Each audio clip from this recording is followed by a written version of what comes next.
Alfred era muy guapo. Era rubio con los ojos azules y cuerpo perfecto. Era un niño bien de la época. Le llamaban Bousy. Bousy más o menos es un diminutivo afrancesado que viene a decir muchachito. A él le encantaba que le llamaran así, Bousy, muchachito. Y Oscar estaba encantado con Bousy. Le mimaba, le cuidaba. Le dedicaba poesías, cartas de amor encendidísimas. Se hacían regalos el uno al otro. Por entonces, Oscar Wilde distaba mucho de aquel joven corpulento de unos años atrás en Estados Unidos. Oscar Wilde seguía siendo enorme, pero ya orondo, bastante obeso, comilón, bebedor, muy bebedor, fumador, tremendamente fumador. En sus manos pesadas, pero no pesadas por el peso, sino por los anillos. Era muy excéntrico, como ya os he dicho. En fin, que la desmesura se había apropiado del cuerpo de Oscar Wilde. Pero la pasión sigue entre los dos. Dicen que a Bousy nunca le gustó físicamente Oscar Wilde, pero sí, siempre le estimuló el genio, la lucidez de Oscar. Se necesitaban el uno al otro, eran indispensables, eran complementos perfectos. Oscar tenía su alter ego en Bousy. Se puede hablar de tres etapas en la relación entre Alfred y Oscar. La primera nos llevaría hasta 1893, cuando, debido al escándalo, le sugieren a Alfred Douglas que busque sitio en la diplomacia, y así, siguiendo ese consejo, viaja al Cairo, después a Turquía. Pero bueno, se necesitan, y Alfred regresa. Se cuenta que un abrazo muy tierno entre los dos reanudó la relación. El padre de Bousy estaba realmente negro y estaba dispuesto a montar el escándalo. Un buen día estaban en el club disfrutando de un té y llegó una carta. La carta la enviaba el marqués de Queensberry. El marqués de Queensberry era el padre de Bousy, y en la carta se podía leer muy claro: al sodomita de Oscar Wilde. Oscar se puso muy nervioso, muy tenso, y cuentan que Alfred, que estaba siempre enfadado, siempre crispado con su padre, le animó a la denuncia. Fijaos de qué momento estamos hablando. Estaba a punto de estrenarse La importancia de llamarse Ernesto, con un éxito total, y esa obra se estrenó, y Oscar Wilde, que podía haber recogido las mieles del triunfo, haber seguido experimentando con el triunfo, con la vida, queda abocado a la locura, a la vorágine de los juicios, y denuncia al padre de Alfred. 3 juicios, primero como denunciador y otros 2 como denunciado, y todos se vuelven en contra. Todos dan de lado a Oscar Wilde. Le juzgan por sodomita, le juzgan por homosexual, le juzgan por estar al margen de la sociedad, y aprovechan para achacarle todos los excesos que había mantenido hasta entonces. Oscar Wilde no da crédito a lo que está ocurriendo. Esa situación se está volviendo contra él, y todos están declarando contra él. Él no quiere, a pesar de que muchos insisten en que declare a Alfred Douglas, él no quiere que Alfred vaya a los juicios. Y así, en mayo de 1895, la desgracia cae sobre Oscar Wilde. Y es condenado a 2 años de trabajos forzados. Es condenado por gay, es condenado por homosexual. Es terrible. Él lo único que quiso decir es que la juventud le fascinaba. Nadie entendió el mensaje de Oscar Wilde. Nadie quiso entenderlo. Y comienza la cárcel, comienza el presidio.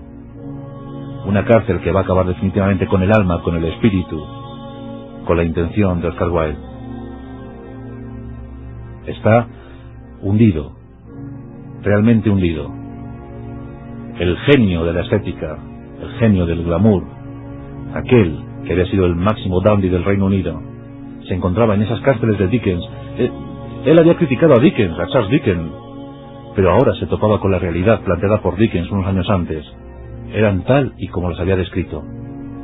Celdas oscuras, solo le permitían salir 1 hora al día, y mientras tanto los trabajos forzados consistían en desatar sogas. Esas sogas lo que le procuraban era un dolor tremendo en sus manos, le malgastaron los dedos. El dolor se había apropiado de él. Antes la desmesura, ahora el dolor. ¿Qué ocurriría con el pobre de Oscar Wilde? Una cárcel tras otra, hasta 3. Por fin dio con sus huesos en la cárcel de Reading. Su momento de esplendor, Oxford. Su momento de hundimiento, su infierno particular, lo encontró en las celdas frías de Reading. Allí concibió una de sus obras, la balada de la cárcel de Reading. No le perdonaron ni un solo día. 2 años. Al cumplirse esos 2 años, le soltaron, pero ya nunca volvería a ser el mismo. Su mujer, Constance, había huido. La vergüenza era tal que incluso cambió su apellido. También le cambió el apellido a sus hijos. Sus hijos ya no le volvieron a ver más. Sus hijos fueron internados en Suiza. Oscar Wilde estaba solo. No le quedaba nadie, no le quedaba nada. En Reading había también gestado una carta de reproche a Alfred Douglas. Sí, Alfred la había abandonado. De Profundis, una obra inmortal, donde le reprocha todo, donde le acusa de todo. Oscar le dio cariño, le dio amor, le dio su sinceridad, le dio su alma. Alfred Douglas le respondió con frialdad. La belleza fría, la belleza de una estatua de bronce. Oscar, desolado, se va del Reino Unido. Nadie le quiere allí. Y busca en su eterno París. Y allí encuentra. Y al final, a pesar de todo, se vuelve a reencontrar con Alfred Douglas. Se necesitaban, claro que sí. Y los dos viajan a Italia, viajan a Argelia. Pero ya todo estaba perdido. Todo se había desbocado. Arruinado hasta límites insospechados. Aquel que había dicho: el viejo lo cree todo, el maduro lo sospecha todo. Pero amigos, el joven lo sabe todo. Él ya no era joven, él ya no sabía nada. No sabía ni siquiera si sospechaba o si creía. Eran los momentos finales para Oscar Wilde. Arruinado, deambula, con un seudónimo para que nadie le reconozca. Sebastian Melmoth. Ese es su último nombre. Dicen que la sífilis posiblemente no fue esa la causa. Posiblemente fue una otitis aguda, una tremenda otitis aguda. Fijaos que su padre había sido otorrinolaringólogo. Pues una otitis aguda que desembocó en meningitis, la que dio el traste con la vida de Oscar Wilde. Era el 30 de noviembre del año 1900. Tenía 46 años. Antes de morir, acertó a pedir champán francés del mejor. Cuando le pasaron la factura, dijo, siempre en su ironía: Dios mío, me muero por encima de mis posibilidades. Y es que siempre había vivido por encima de sus posibilidades. Pero no en lo intelectual. La que no estuvo a la altura de sus posibilidades fue la sociedad que le rodeó. La bruma de Londres y la bruma de la sociedad victoriana. Oscar Wilde, el eterno Wilde.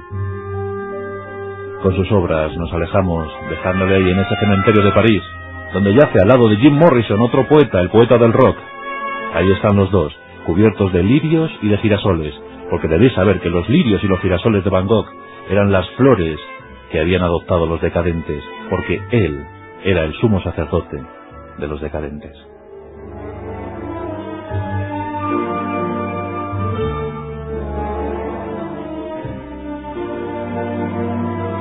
La Rosa de los Vientos, con Juan Antonio Cebrián, en Onda Cero.